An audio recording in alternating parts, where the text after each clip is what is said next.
Hey guys, Major Kid here, and today we're gonna be doing something completely new. We're actually gonna be reacting to the exclusive Aces Tab Series 3 loadouts. Something that I want to get out of the way is that this is not a diss to him by any means. I actually think that he's one of those top tier creators here on YouTube, but I do tend to disagree with him when it comes to DMR loadouts. But first, if you're probably 73% that watches my videos and is still not subscribed, dude, my boy, what are you waiting for? Hit the subscribe button and turn notifications on to get notified when my videos go live. And now with that out of the way, let's crack open a can of Game Fuel and let's get into the video. Bobby, what the heck, man? You were supposed to do the little glitch thing that we always do when I drank, man. Dude, yeah, let's just do it again. I'll edit it later. Just do it again. Okay. All right. So the first thing that we have to do is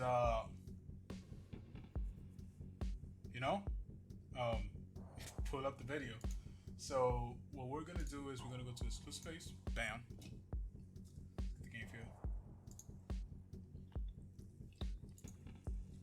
And then we're gonna. Where is this? Bam. Okay. What's your guys? My name is Ace, and welcome back to another gun guide. This is the series where I go into great detail with all of the stats of every one of the weapons in Black Ops 2. We don't need to see any of this because I know that his numbers are gonna be absolutely on point.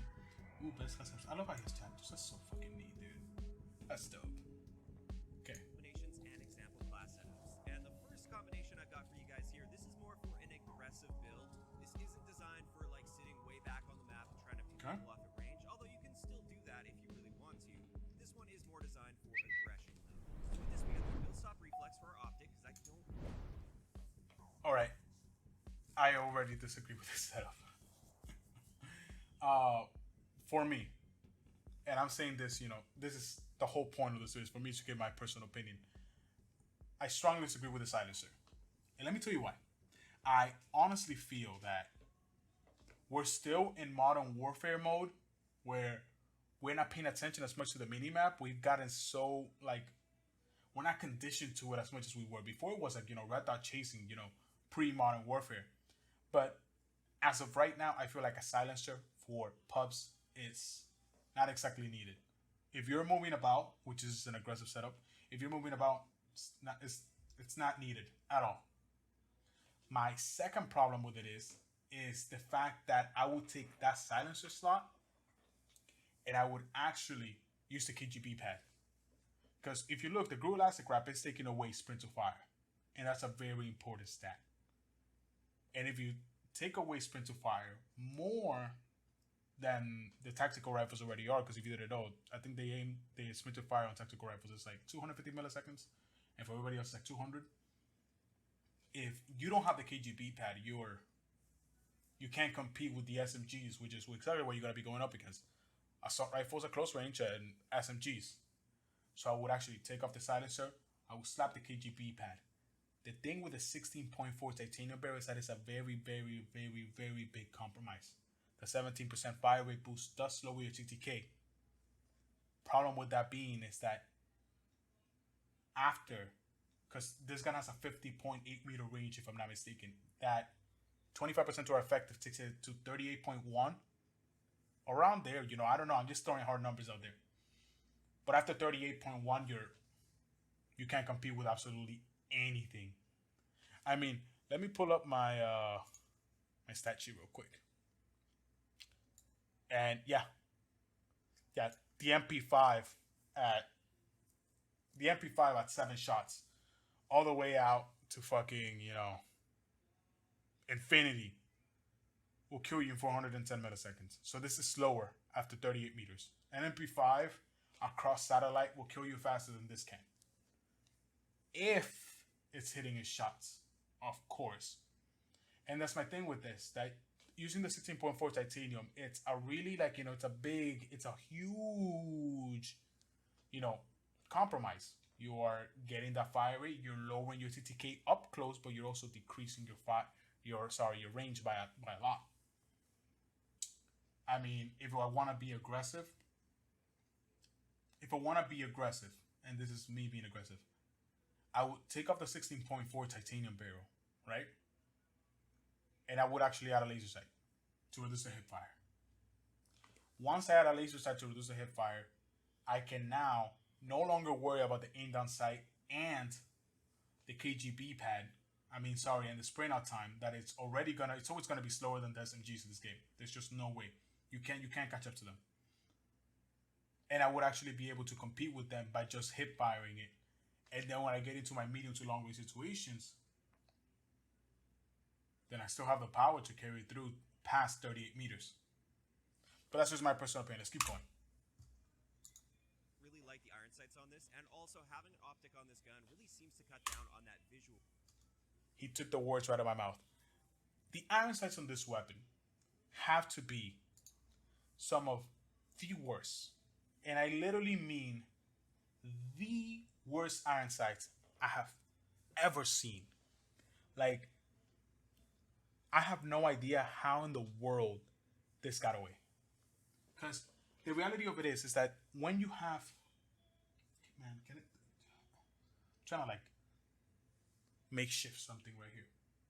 So whatever. So when you have iron sights, right, and you have what is called a front sight hood, right, which is the thing that you have over it, right, you're supposed to have about this much of a thing. Think of the M13, for example. The M13, I'll put a picture up.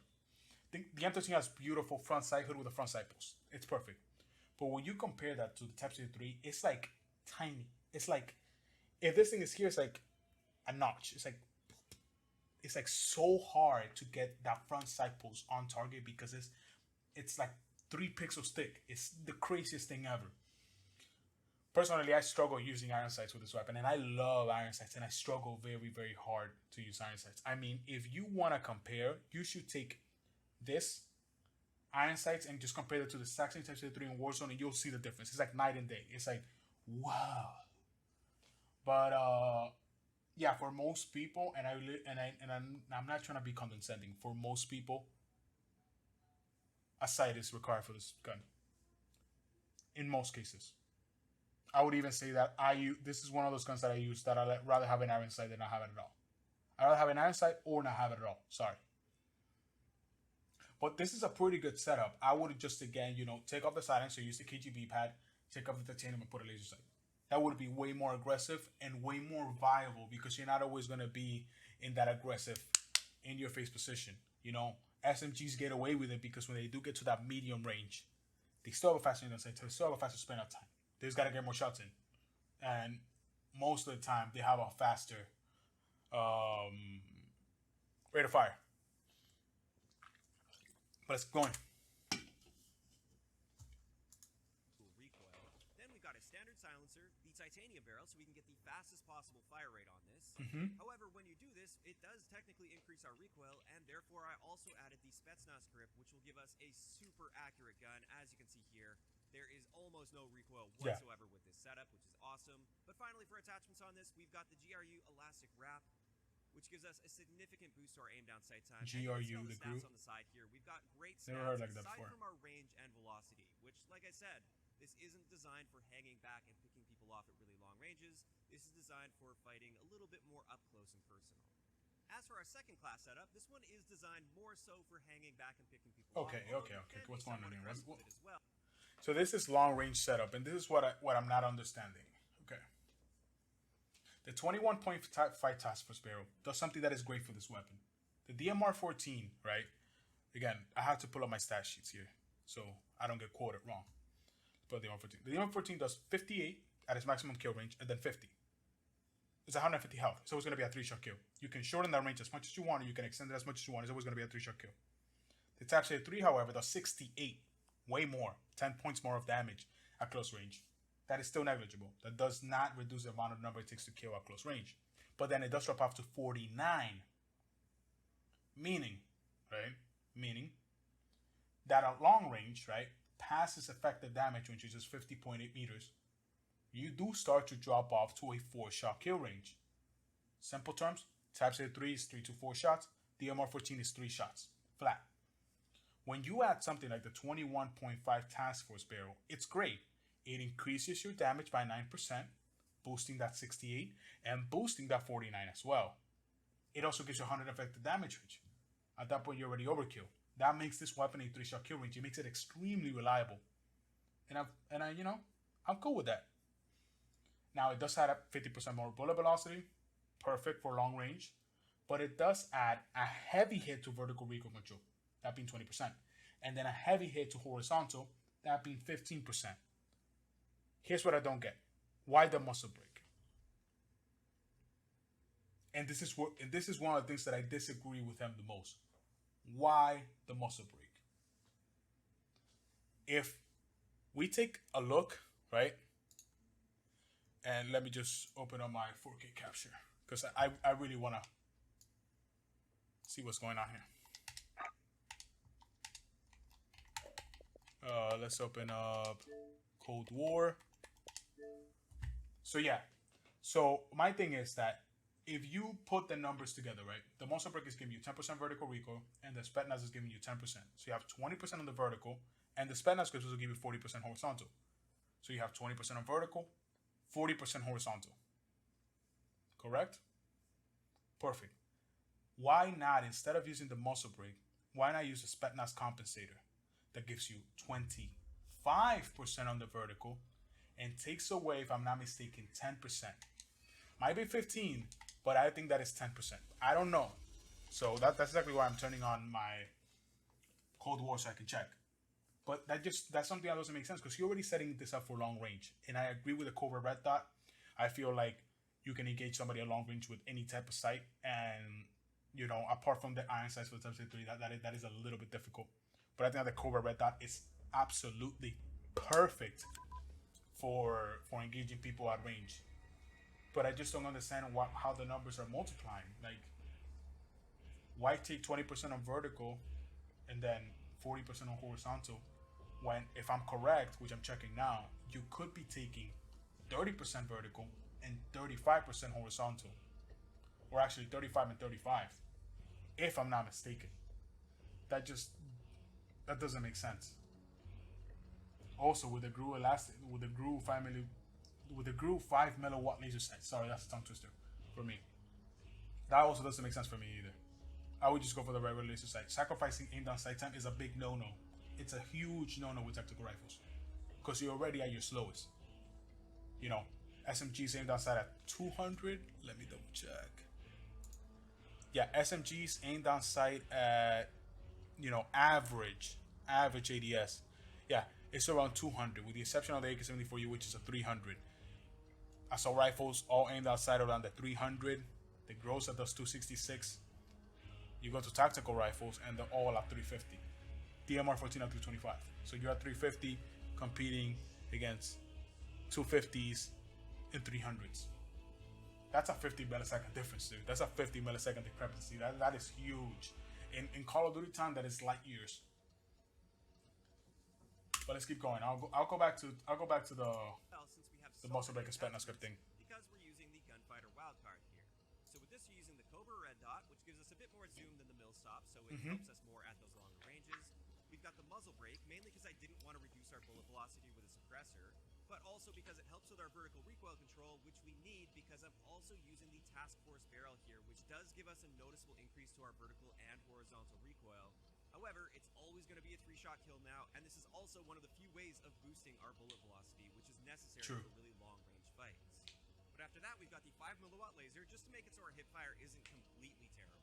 The taped mags, which gives us a faster reload without sacrificing our aim down sight time at all, which is nice. Then we're once again using the Spetsnaz script also to counter that Task Force barrel, which we can have a look at our recoil pattern right here, and once again, you can see that this is basically pinpoint accurate. If we weren't using this Spetsnaz script and the muzzle brake, you would be noticing a much less accurate gun due to that Task Force barrel, so those are required to pair with the Task Force, in my opinion. But finally for this, we have the Elastic Wrap and the Raiders. Again, the way he's breaking it down makes sense, right? And his recoil control is not gonna suffer, too much. but I just don't understand that muscle brake choice.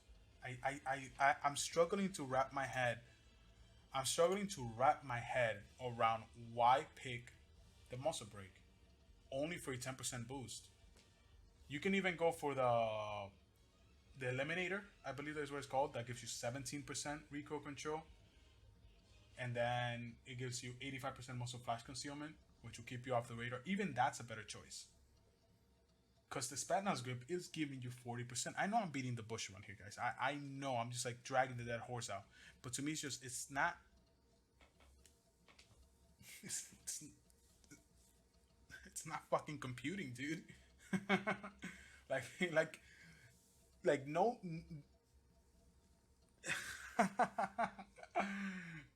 I know I sound crazy, but it just to me, numbers wise, it doesn't make sense.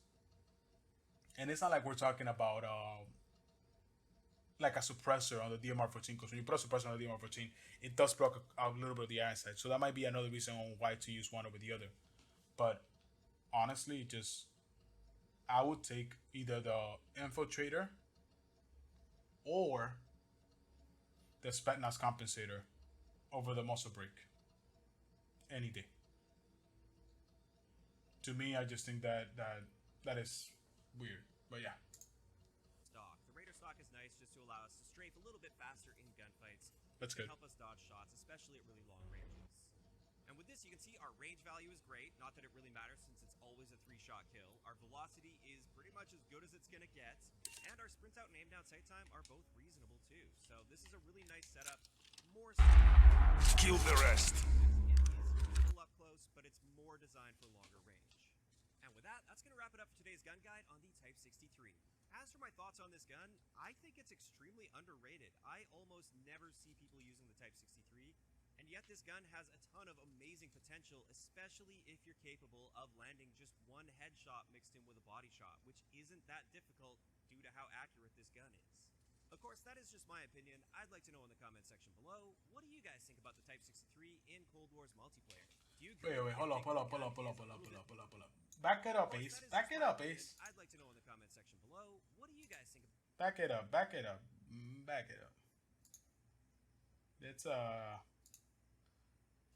Let's slow it down real quick here. Type 63? Back it up just a little bit. I want to see this. 20? Below. What do you guys think? 1, 2, 3, Type 4. Damn, man. I thought it was a 2-tap. I was like, whoa. Hold up, Ace. Hold up. I didn't know you were coming for my spot. All right, so my game is up. So yeah, so let's see it, because I'm really wanna. Yeah, I'm correct. I'm literally correct. So let's switch screens because we're pretty much done with this. Bear with me, guys. Sources. Yeah, let's go to CNC.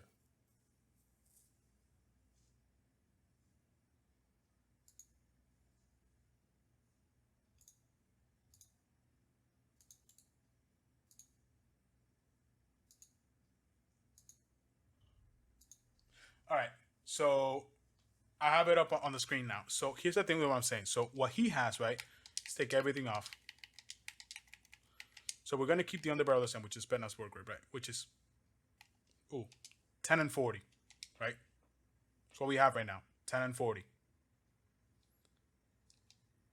He's doing a muscle brake, so he's 20 and 40. 20 on the vertical, 40 on the horizontal. Why not go all the way to the compensator, get 25 on vertical, 25 plus 10, 35 on vertical, and instead of getting 40 on horizontal, get 10 and get 30 on horizontal. So instead of getting 20 and 40, he could literally be getting 35 and 30. That is 60 as opposed to 65% recoil control. If I'm not mistaken, 25, 30, 35, and then 30, 65, yeah. Just overall, especially with the horizontal, which is the one that you're actually going to need the most help with, because this barrel right? It doesn't hit you that hard on horizontal. It hits you even harder on vertical. If I was going to do this, right? If I was going to do this, my short range class would be, I would go spin as compensator, right? Titanium, spin as foregrip, leave that there. Grew elastic wrap, KGB pad. Take away that, yeah, that's what I was gonna do. Take that away, and then go to body and go to Emperor sight. Well, no, not Emperor sight. My bad. Steady aim laser. I think that's perfect. The laser sight is not hurting your aim that sight time. You're just getting 18% better hip fire spread, which is what you want. The KGB pad is reducing your sprint out. The Grew elastic wrap is reducing your aim down sight. Spin as grip is keeping you on target, and then the spin as compensator is better.